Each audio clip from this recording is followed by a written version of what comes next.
Tell us a little bit about what the sort of first 100 days were like, and some of the things you had to go through. Yeah. Just like, it was almost a bit of a fake it till you make it situation. I didn't want the staff to know that I know absolutely nothing what's going on, And then also, I'm obviously the new boss, or manager, or whatever you want to call it. So, all of them want to come talk to me and come almost like show to me, like what they are doing, and I think that's part of the important human need, and managing the people.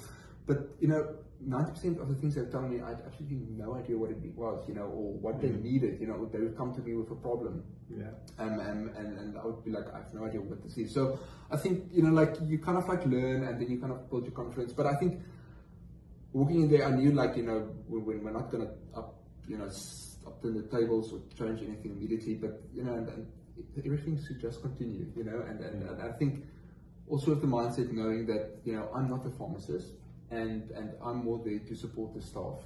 So the staff know what they do. Some of the staff have been working there for 35 years.